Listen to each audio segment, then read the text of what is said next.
El tema que vamos a ver el día de hoy se llama organización sensorial. Es un tema que estuvo de boga en los años 70 a 90. La mayor parte de los docentes, investigadores, manejaban que las vías eran circuitos neuronales formados por 3 neuronas y 2 sinapsis. En la actualidad se sabe que esto ya no es cierto. Las vías son multineuronales polisinápticas. Y este tema se creó para facilitar el estudio a los alumnos de los circuitos neuronales y tratar de darles un orden.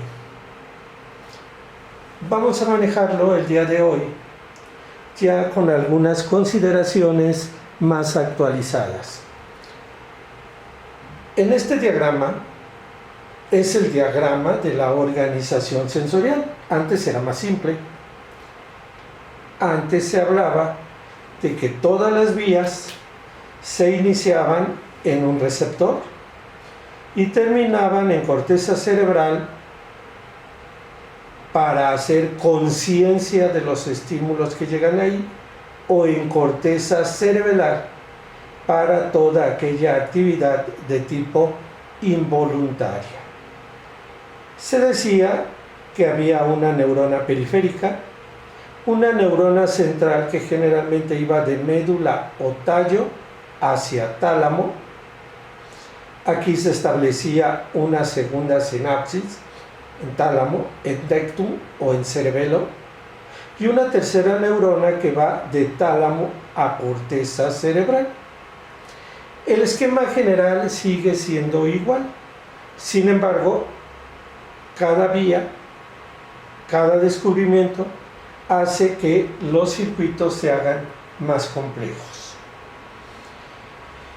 Para entender, vamos a hablar de cada uno de estos cuadros en este diagrama, de los principales, y vamos a iniciar con el de receptores. Hay receptores cefálicos especiales para la visión, audición, equilibrio, gusto y olfato.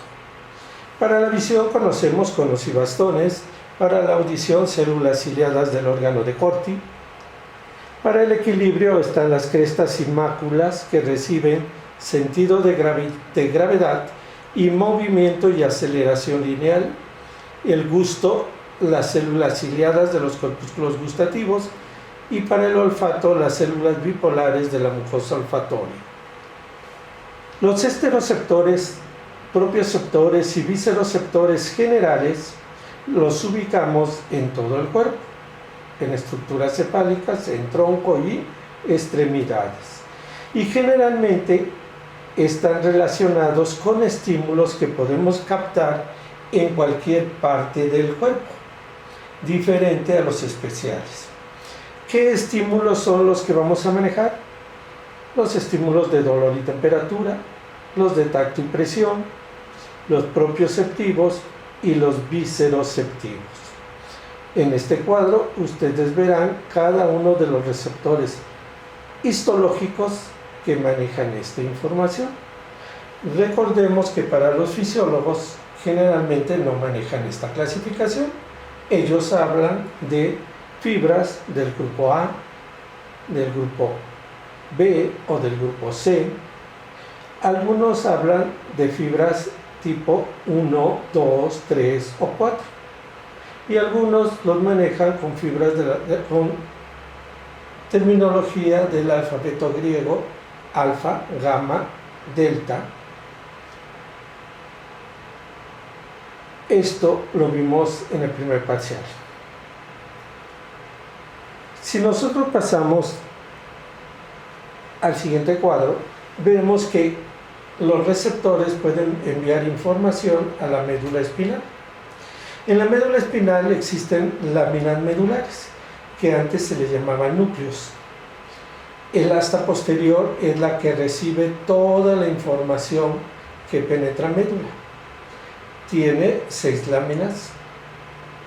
En ocasiones los núcleos se meten, invaden la lámina 7. Tenemos ahí la lámina 1, la zona marginal de Waldeyer, que recibe cualquier tipo de información e inmediatamente la manda a diferentes centros encefálicos. La lámina 2, que adquiere importancia por ser el centro de control de dolor, de análisis de dolor, el centro donde se inhibe por sus neuronas inhibidoras el dolor. Entonces va a adquirir una importancia fundamental en el estudio de las vías esteroceptivas. Tenemos las láminas 3 y 4 para el tacto y la presión, y las láminas 5, 6 y 7 para la propiocepción, sobre todo de tronco y extremidades inferiores, y que se va a dirigir a cerebelo. En la siguiente diapositiva vamos a ver los diferentes centros nerviosos que son importantes a nivel de tallo cerebral. Y tenemos el núcleo mesencefálico del quinto, que es propioceptivo de estructuras cefálicas. También le llega información de tacto fino. Los colículos superiores como centros de reflejos visuales. El colículo inferior como un centro de relevo de la vía auditiva y de los reflejos auditivos complejos. El núcleo sensitivo principal para el tacto y la presión de cabeza.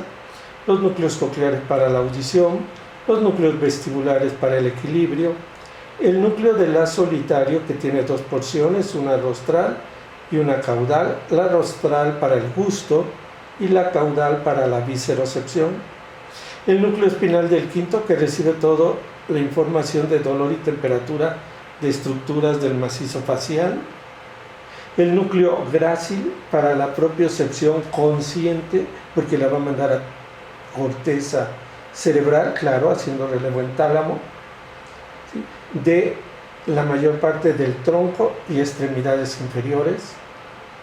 Decimos de el segmento medular T6 hacia abajo. El núcleo cuneiforme que recibe la información propioceptiva y de tacto fino de extremidades superiores, tronco de T6 hacia arriba y cuello. Y el núcleo cuneiforme lateral que va a enviar la propiocepción a cerebelo para manejar la propiocepción inconsciente. El cerebelo se le han estudiado tres regiones clásicas: el arquicerebelo, el paliocerebelo y el neocerebelo.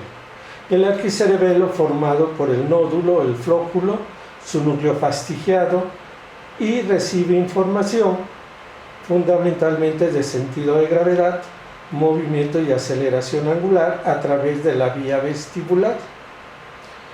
El paliocerebelo formado por el vermis y regiones adyacentes de los hemisferios cerebelares al vermis, entonces se llaman paravermales. Reciben información de todos los músculos, tendones y articulaciones del cuerpo para generar el movimiento de tipo involuntario. Y tenemos el neocerebelo, que está relacionado fundamentalmente con el movimiento fino y con las vías motoras, que hablaremos más adelante. Si vemos el tálamo, un centro importante, sin embargo, de todos sus núcleos, los que vamos a manejar son el ventral posterolateral y el ventral posteromedial.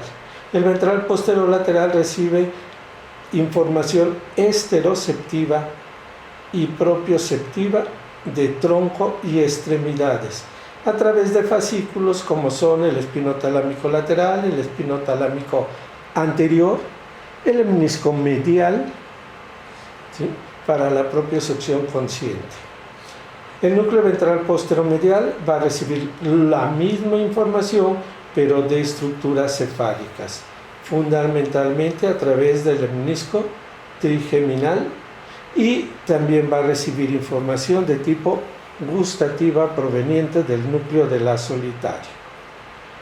El metatálamo está formado por dos núcleos que se llaman, o dos centros que se llaman cuerpo geniculado lateral, que es visual, recibe al tracto óptico y da origen a la radiación visual, y el cuerpo geniculado medial, que recibe fibras provenientes del colículo inferior y lo envía a la corteza a través de la radiación auditiva. El último cuadro que es importante es el de la corteza cerebral, donde tenemos áreas primarias y áreas secundarias. Las áreas primarias generalmente son el área 312, que recibe información, ¿sí?, esteroceptiva y propioceptiva, el área 43, gustativa, algunas regiones del polo temporal, el polo anterior del lóbulo temporal y su cara medial para la información olfatoria, el área 43 para el gusto y el área 41 para la audición y el área 17 para la visión. Entre las áreas corticales secundarias tenemos el área 5 y 7, que es asociativa de la 312, las áreas 42 asociativa de la 41 auditiva, y que se relaciona con 22 y el área de Wernicke para el lenguaje sensorial. Y por último las áreas 17 y 18, que son las áreas secundarias de la visión. Vamos a tener otros centros que vamos a manejar más adelante en las vías, como son el sistema límbico, que es el sistema del comportamiento, y la corteza prefrontal, que es el centro inhibidor del comportamiento. Estudiaremos las conexiones con el hipotálamo, ya que muchas vías nos dan respuestas vegetativas, sobre todo la vía vestibular, ¿sí?, y la vía del dolor y la temperatura. En el siguiente video manejaremos esta aplicación en las vías nerviosas.